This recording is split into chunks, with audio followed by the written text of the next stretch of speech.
the last 3 photos, and I came up with the final one, and you'll see at the very end what I chose for the final love language.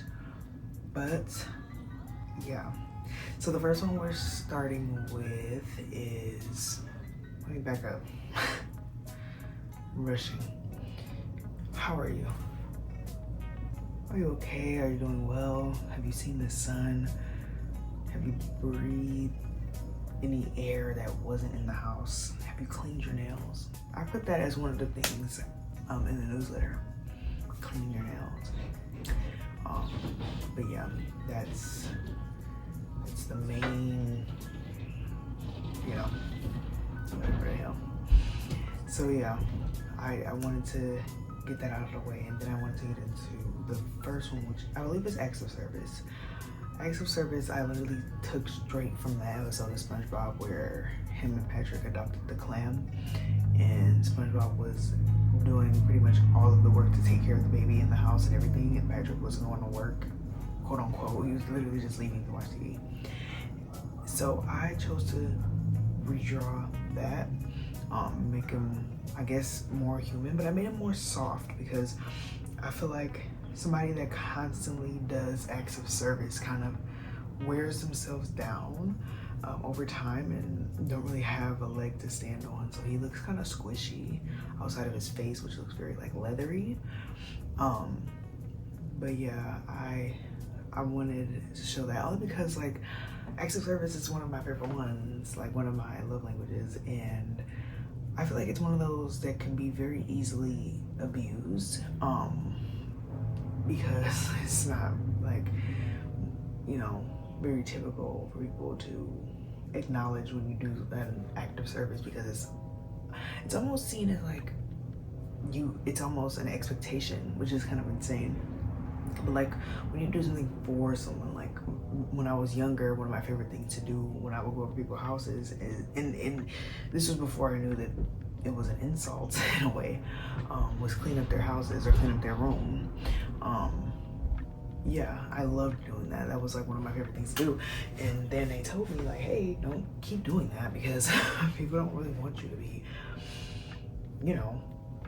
basically telling them that their house is dirty, but that was like a way for me to say like, I love you and I want you to be in a place that's clean, and I get that you don't have the time or maybe not the organizational skills to be able to clean it like sufficiently and efficiently, so I got you. And yeah, that's what this is. He is very exhausted, limbs stretching in all types of different directions, so yeah, he's a pretty exhausted little guy. But I wanted him to very much show how tired he was because, yeah, he's going through it. And shout out to SpongeBob for the very real episode of like not power imbalance, but it's not power imbalance. There's some kind of imbalance though, like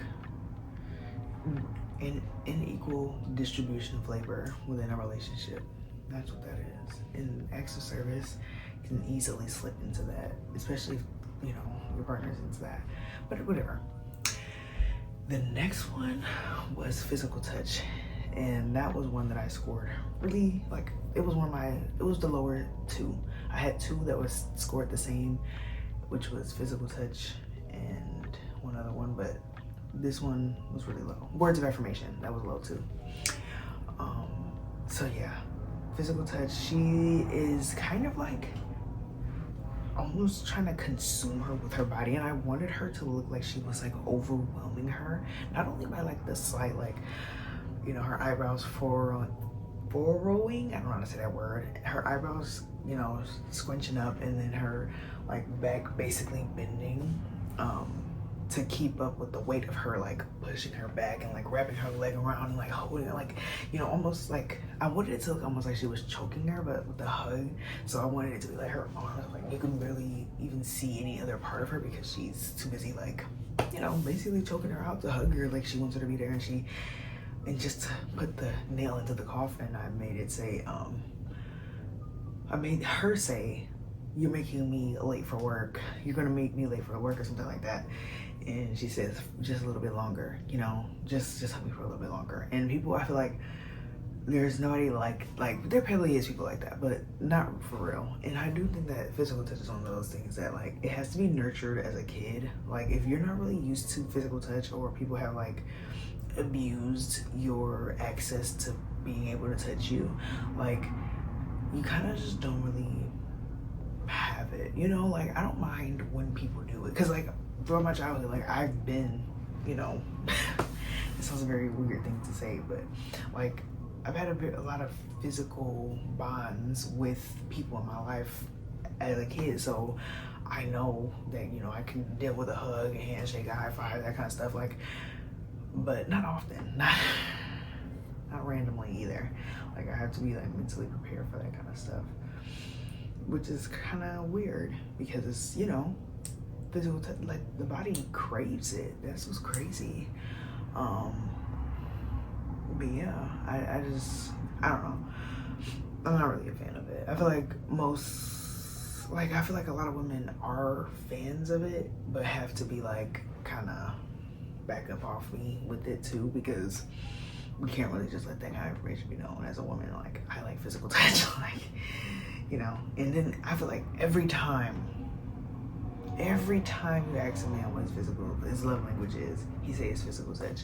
He'll like, there are cases, they probably just showed an ad, there are cases where physical touch, like he probably does actually have physical touch as his love language, but all the time, I'm not convinced that every single time a man's love language is physical touch. Like that's absolutely insane.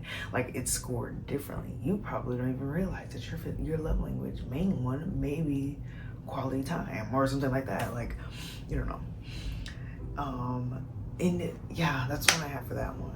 I am not a fan of it, but I did as a kid really enjoy love. Like I enjoyed drawing people, like engaging with each other, and so that was really refreshing. And yeah, I don't have any other words for this. They look very close. Even like the bag dropping, I wanted it to be really dramatic, like like she just came up and ran through the door, like I want to consume you with my body right now.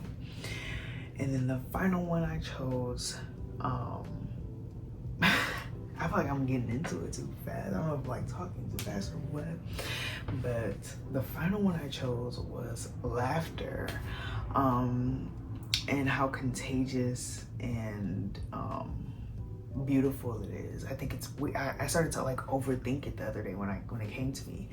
I'm like, it's kind of insane that we laugh or like feel the need to like, I don't know, it's very interesting. And then when somebody just knows your humor or knows how to make you laugh, and they may not know how to make you laugh every single time, like this person isn't a comedian for you, but you know, people that know how to make you laugh, or you know how to make other people laugh. Like me, I'm very good at making other people laugh, depending. Some people don't have my type of humor and I'm just not funny to them, you know?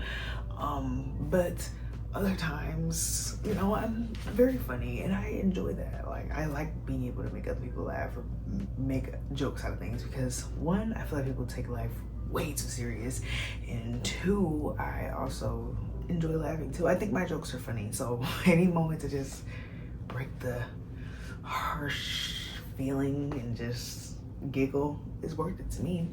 And so I wanted to draw these two friends laughing, and them laughing as hard as they were made the mother and child, well, the mother behind, laugh at the joke that she didn't even hear, but she sees them laughing so hard that it's just bringing a smile to her face.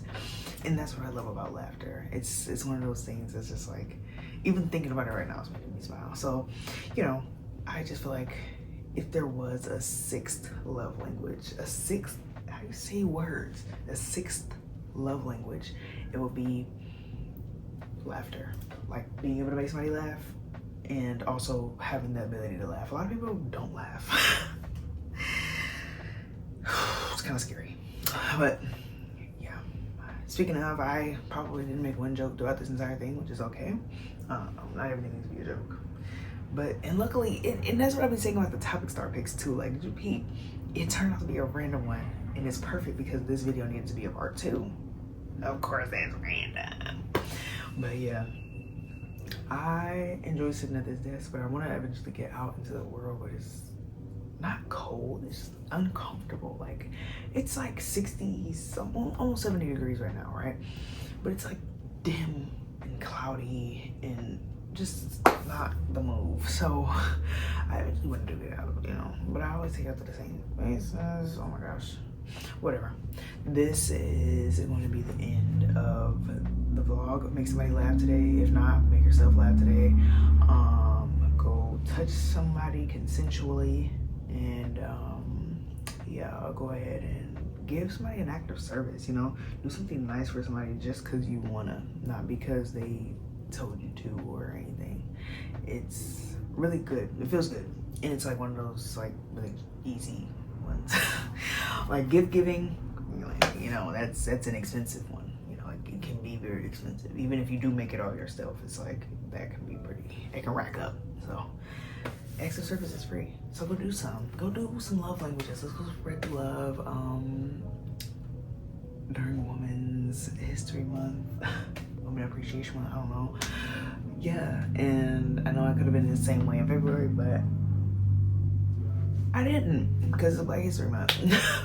I'm done. I don't even know what the fuck I'm talking about anymore. I'm gonna wish you a Merry Christmas and a Happy Holiday. Goodbye.